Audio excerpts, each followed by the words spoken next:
नमस्कार, one stop solution foods या चॅनलमध्ये आज आपण कैरीचं पन्ह कसं बनवायचं ते बघणार आहोत. तर आंब्याचा सीझन चालू झालेला आहे आणि कैऱ्यासुद्धा बाजारामध्ये मोठ्या प्रमाणात येत आहेत. तर या कडकडीत उन्हामध्ये थंडगार अशा रेसिपीला सुरुवात करूया.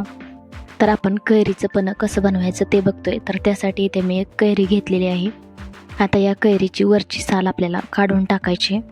तर बटाट्यावरची साल आपण जशी काढतो त्याच पद्धतीने या आंब्यावरची सुद्धा आपण साल काढून टाकूयात. तर हे बघा, आंब्यावरची साल अशा प्रकारे काढून टाकलेली आहे. आता या कैरीतला आपल्याला गर काढून घ्यायचा आहे. तर अशा प्रकारे चाकूच्या मदतीने गर काढूया आणि कोय बाजूला करूयात. तर इथे बघा, मी गर काढून घेतलाय.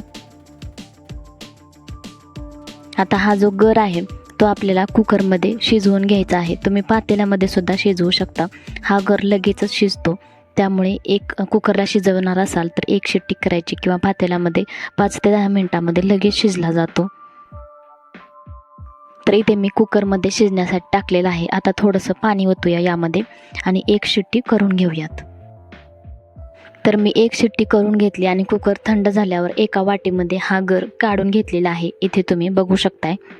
आता हा गर शिजल्यानंतर जेवढा आहे तेवढाच आपल्याला इथे गूळ घ्यायचा आहे. आणि लक्षात ठेवा, हा गर शिजल्यानंतरच आपल्याला गुळाचं प्रमाण घ्यायचं आहे किंवा साखरेचं प्रमाण घ्यायचं आहे. तुम्हाला जर साखर टाकायची असेल तर शिजल्यानंतर जेवढा गर आहे तेवढीच साखर इथे घालायची आहे.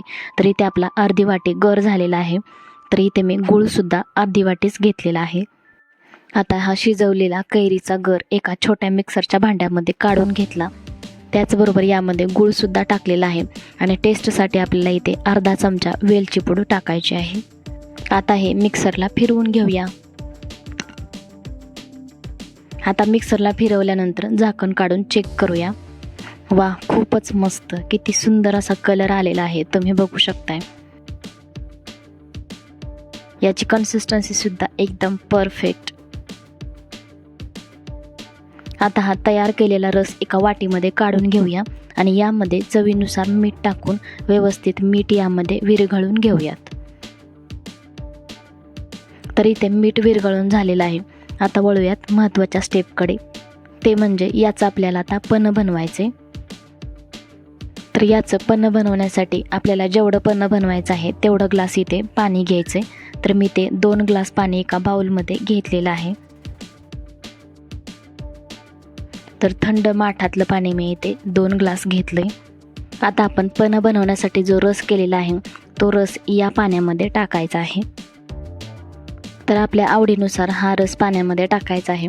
तर इथे मी एका ग्लाससाठी साधारण 2 ते 3 चमचे रस टाकते. तुम्ही तुमच्या आवडीनुसार या रसाचं प्रमाण आणि मिठाचं प्रमाण टाकू शकता. तर इथे मी साधारण 5 ते 6 चमचे रस या पाण्यामध्ये टाकते, तुम्ही बघू शकताय. आणि रस पाण्यामध्ये टाकल्यानंतर विस्कच्या मदतीने किंवा चमच्याने ते ढवळून घेऊयात.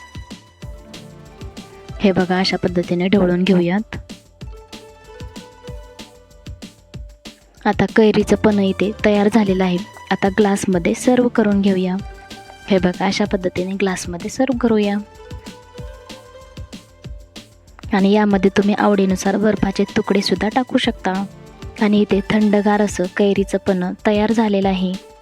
तर तुम्ही सुद्धा हे कैरीचं पन्ह अशा पद्धतीने नक्की ट्राय करा. आणि आजचा व्हिडिओ आवडला असेल तर व्हिडिओला नक्की लाईक करा. तर आजच्या या उन्हाळा स्पेशल रेसिपीमध्ये आपण इथेच थांबणार आहोत. चला तर मग परत भेटूया अशाच एका नवीन व्हिडिओमध्ये. तोपर्यंत bye bye. Thanks for watching.